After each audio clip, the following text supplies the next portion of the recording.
Wake up, and now around the web and around the world, and the Gulf Coast, too.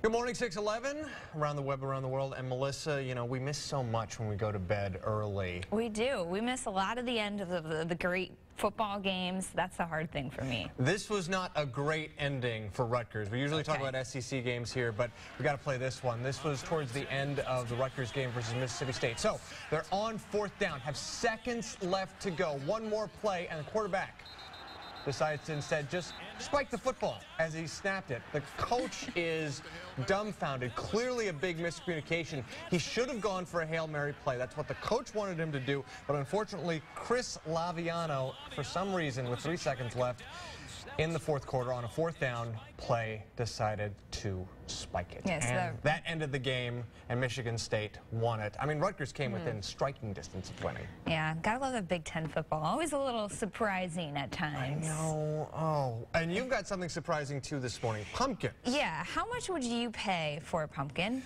Oh, I like haggling. But like a decent-sized pumpkin, you know. I'm going to say $8 because that seems reasonable to me, but I don't shop for pumpkins often. Would you pay $30? I would not pay $30. What about $100? No. Unless it was made of iPhones, is the only way I would pay $100. Not quite, not quite. So this is a pretty interesting story. This guy from California, Tony here, he's been growing pumpkins and selling them for about $100 per pumpkin. How does he get away with such high prices? Well, see, here's the thing. So he has these pumpkins here, and they're not just your typical pumpkins. He grows them in certain molds. So here you can see this is Frankenstein, one of his molds. So it's an actual real pumpkin. He puts them in clear plastic forms, and then he sells them. You can buy them at places like Whole Foods. I believe Sam's Club is now purchasing them.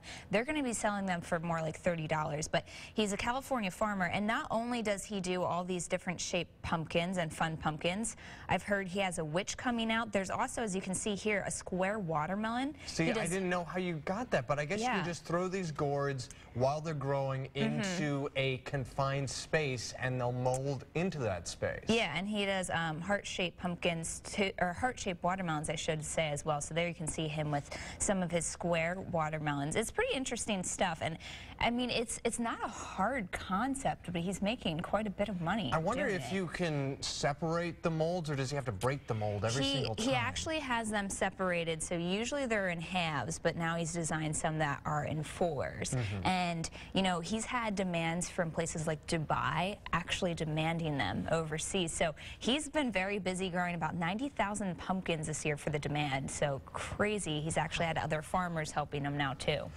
The pumpkins look weird, and I've got another video that looks weird. You've heard of American Ninja Warrior, right? Yes, I actually have. Obstacle training course, competition.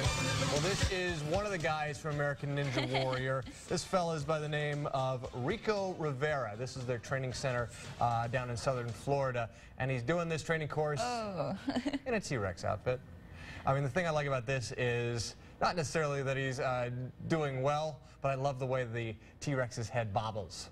If you were a real T-Rex. And the body, like the tail goes kind of, the butt is kind of different from the actual rest Exactly. of the body. So it doesn't actually look quite alive or human in one way or another. But do you think I couldn't even do the obstacle course without a costume on? Yeah, he was swinging on rope. Do you see these arms? They're not strong enough to hold myself. No, I've got short arms too. I've got little T-Rex arms as well in real life. I don't need a costume to accentuate that. Well, yeah, well, maybe we can get you a costume for Halloween. You got any plans?